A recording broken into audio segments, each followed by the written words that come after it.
দেখ কোশ্চেনটা কি বলছে, হস্তান্তরযোগ্য দলিলে যে একটা পয়েন্ট ছিল সেই পয়েন্টটা কি বলতো, মানে যথাকালে ধারক, ঠিক আছে, যে চ্যাপ্টার পড়ছিলাম সেই চ্যাপ্টারে একটা ইম্পর্টেন্ট একটা কোশ্চেন ছিল, যে কোশ্চেন দেয় পরীক্ষায়, যথাকালে ধারক বা নিয়ম অনুসারে ধারক সম্পর্কে তুমি ব্যাখ্যা করো। কোশ্চেনটা এরকমই দেয়, যথাকালে ধারক লেখা হয়, যথাকালে ধারকের আর একটা নাম হচ্ছে নিয়ম অনুসারে ধারক, ইংলিশে যে হোল্ডার ইন ডিউ কোর্স, ঠিক আছে। এটা তোর নেগোসিয়েবল অ্যাক্টের কত নম্বর ধারায় উল্লেখ আছে, 9 নম্বর ধারায়। পরীক্ষায় শর্ট কোশ্চেন দেয়, যথাকালে ধারক হস্তান্তরযোগ্য দলিল আইনের কত নম্বর ধারায় উল্লেখ আছে বলতে হবে, 9 নম্বর ধারায় উল্লেখ আছে।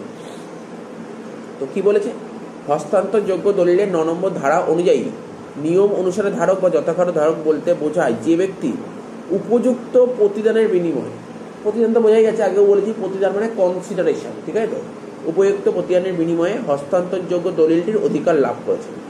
তাহলে বোঝা গেল যথাকালে ধারক বলতে বা নিয়ম ধারক কি বোঝায়,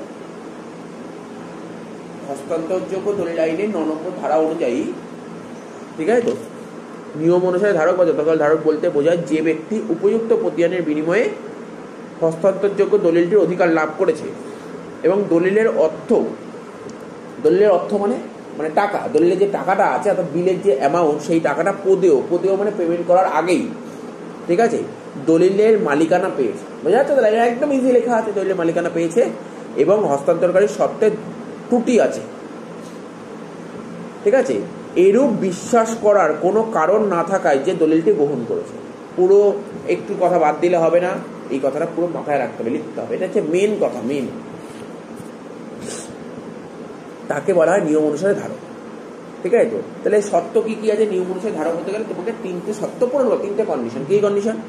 একটা হচ্ছে উপযুক্ত প্রতিদানের বিনিময়ে দলিলের মালিকানা পেতে হবে, উপযুক্ত প্রতিদান। এবার স্যার প্রতিদান কাকে বলে?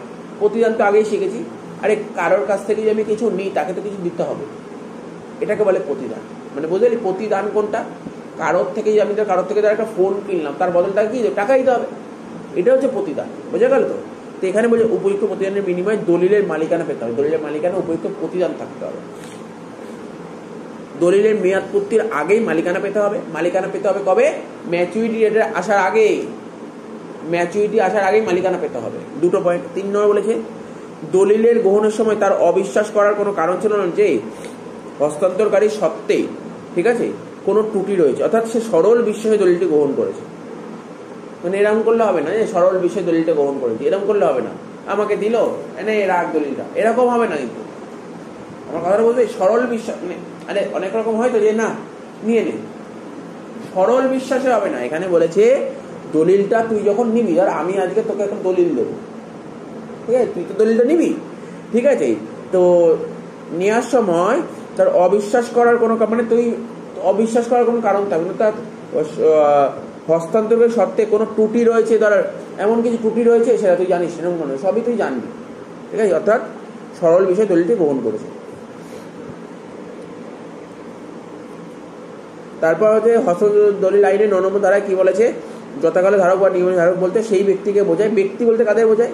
মূল্যবান প্রতিদানের বিনিময়ে ও দলিলের মেয়াদ পূর্তির আগে দলিলের অধিকার লাভ করেছে এবং দলিলটি গ্রহণ করার সময় হস্তান্তর সত্ত্বে কোনো ত্রুটি রয়েছে, এরূপ সন্দেহ করার কোনো সংগত কারণ না থাকার জন্য দলিলটি গ্রহণ। ওই একই কথা বলেছে, মানে মেন পয়েন্টগুলো বুঝতে পারলি তো?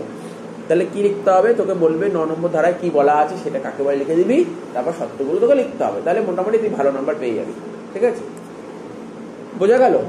কোশ্চেনটা কিন্তু খুব ইম্পর্টেন্ট কোশ্চেন, ভালো করে পড়িস। তো আরেকবার কাকে বলে আমি আরেকবার বলে দিচ্ছি, হস্তান্তরযোগ্য দলিল আইনের 9 নম্বর ধারায় যথাকালে ধারক বা নিয়ম অনুসারে ধারক বলতে কি বোঝায়? বলছে যে ব্যক্তি উপযুক্ত প্রতিদানের বিনিময়ে, যে ব্যক্তি উপযুক্ত প্রতিদানের বিনিময়ে হস্তান্তরযোগ্য দলিলের অধিকারটা লাভ করেছে। উপযুক্ত প্রতিদান মানে পয়েন্টগুলো মাথায় রাখবি, এরকম আমি কেন বারবার বলেছি, উল্টো পাল্টা লিখলে হবে না, এখানে লয়ের কথাগুলো লিখতে হবে, বলতে হবে কথাগুলো, বলতে হবে উপযুক্ত প্রতিদানই।